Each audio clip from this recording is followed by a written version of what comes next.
வணக்கம் நேயர்களே, நான் உங்கள் பழனி முருகன். நாம் இந்த வீடியோவில் எதை பற்றி நம்ம பார்க்க போகிறோன்னா, தமிழகத்தில் நடந்த ஒரு முக்கியமான நிகழ்வை பற்றி தான் நம்ம பார்க்க போகிறோம். அதாவது என்னன்னா, அந்த நிகழ்வு எதை பற்றி இருக்குன்னா, திருக்குறளையும் திருவள்ளுவரையும் அவமதிக்கும் விதமாக அந்த நிகழ்வு நடந்திருக்கு.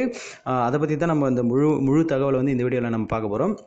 அதுக்கு முன்னாடி நம்ம சேனலை இப்போ தான் நீங்கள் முதல் முறையாக பார்க்குறீங்கன்னா சப்ஸ்கிரைப் பண்ணி பெல் ஐக்கனை கிளிக் பண்ணி வச்சுக்கோங்க.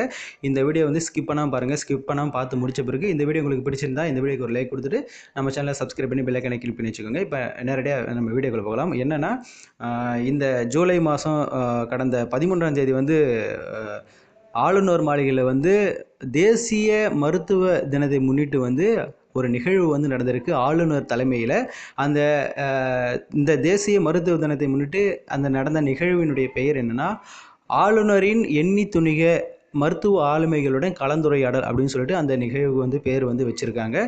இதில் இந்த நிகழ்வில் என்ன திருக்குறளுக்கும் திருவள்ளுவருக்கும் அவமதிக்கும் விதமாக நடந்ததுன்னா, ஒன்றும் இல்லை, இந்த நிகழ்வில் சிறந்த மருத்துவர்களுக்கு சான்றிதழ் கொடுத்துருக்காங்க, சர்டிஃபிகேட்டு.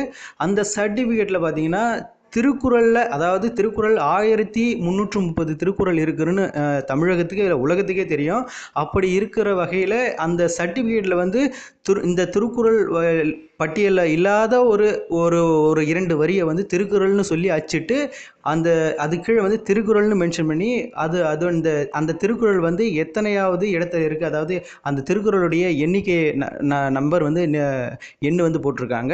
அந்த சான்றிதழில் அப்படி எந்த 2 வரிகள் போட்டு இருந்தாங்கன்னா, செருக்கறிந்து சீர்மை பயக்கும் மறுப்பொடு மண்ணஞ்சொல் மேல் வயப்பட்டு அப்படின்னு சொல்லிட்டு இதை திருக்குறள்னு அதில் போட்டு அது கீழே திருக்குறள்னு மென்ஷன் பண்ணி அது பக்கத்தில் அந்த திருக்குறளுடைய எண்ணிக்கை, அதாவது 944 என்ற இந்த எண்ணிக்கையை பக்கத்தில் மென்ஷன் பண்ணியிருந்தாங்க.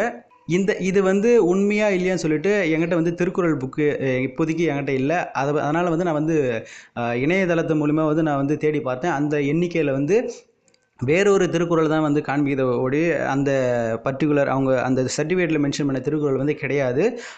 இப்படி அந்த 2 வரிகளை அந்த சர்டிஃபிகேட்டில் போட்டிருக்காங்க. இதுதான் தமிழகத்தில் ஒரு பேசும் பொருளாகவும் கண்டனத்துக்குரிய ஒரு நிகழ்வாகவும் நடந்திருக்கு.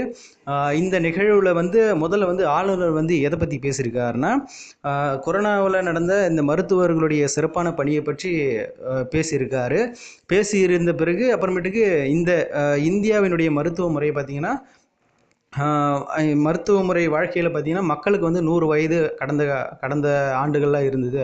ஆனால் இப்போ அப்படி இல்லை. இயற்கையோடு ஒன்றி வாழ்ந்தபோது மக்களுக்கு 100 வயது இருந்தது. ஆனால் இப்போது அப்படி இல்லை அப்படின்னு சொல்லிட்டு அவர் பேசி முடித்த பிறகு இந்த சிறந்த மருத்துவர்களுக்கு சான்றிதழ் வழங்கக்கூடிய நிகழ்வு நடந்திருக்கு. அந்த நிகழ்வு தான் இந்தமாரி அந்த நிகழ்வில் பட்டமளிக்கும் போது அந்த சர்டிஃபிகேட்டில் ஒரு திருக்குறள் மென்ஷன் பண்ணியிருந்தாங்க.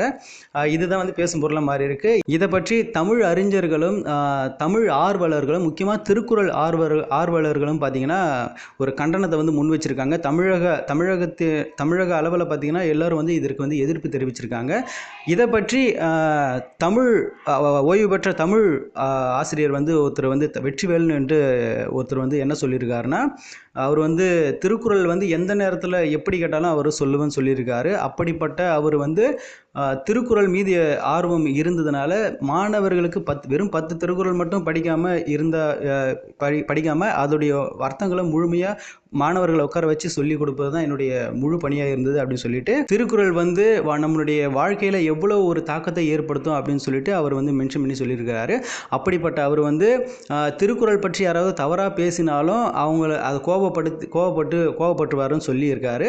ஆனால் தமிழகத்தில் இப்படி இந்த சான்றிதழில் திருக்குறளே அல்லாத 2 வரிகளை போட்டிருக்காங்கன்னு சொல்லவோ அவர் கோபப்பட்டு பேசியிருக்காரு. அது என்னன்னா, திருக்குறளை பற்றி தெரியலைன்னா அந்த திருக்குறளே போட்டு இருக்கு தேவையில்ல சான்றிதழில், இப்படி எதுக்கு தேவையில்லாத ஒரு திருக்குறள்னு சொல்லிட்டு ஒரு 2 வரிகளை சேர்க்கணும் அப்படின்னு சொல்லிட்டு இந்த சர்டிஃபிகேட்டை வாங்கி இருக்கிறவங்க வெளியில் போய் யாருன்னாவது காமிக்க முடியுமா? இப்படி திருக்குறளே இல்லாத ஒரு 2 வரிகளை போட்டு அதை எடுத்து போய் மற்றவர்களோட காமிச்சா இது சர்டிஃபிகேட்டை அவங்களும் ஏற்றுப்பாங்களான்னு சொல்லி அவர் அவருடைய கேள்வி முன் வச்சிருக்காரு. இதை பற்றி இந்த ஆளுநர் மாளிகை தரப்பில் கேள்வி கேட்டிருக்காங்க. அவங்க என்ன சொல்லியிருக்காங்கன்னா, இந்த நிகழ்வு இப்போ தான் எங்களுடைய பார்வைக்கு வந்திருக்கு. இதை பற்றி இந்த நிகழ்வை ஏற்பாடு செஞ்ச நிகழ்ச்சியை ஏற்பாடு செஞ்சவங்க கிட்ட நான் தகுந்த நடவடிக்கை எடுத்து அதை பற்றிய ஒரு விசாரணை வந்து நடக்கும்னு சொல்லிட்டு இந்த கொடுத்த சான்றிதழ் வந்து திரும்ப பெறப்பட்டு அதற்கு மாற்றாக வேற ஒரு சான்றிதழ் வந்து கொடுக்கப்படணும் அவங்க தரப்பில் வந்து ஆளுநர் மாளிகை தரப்பில் வந்து சொல்லியிருக்காங்க.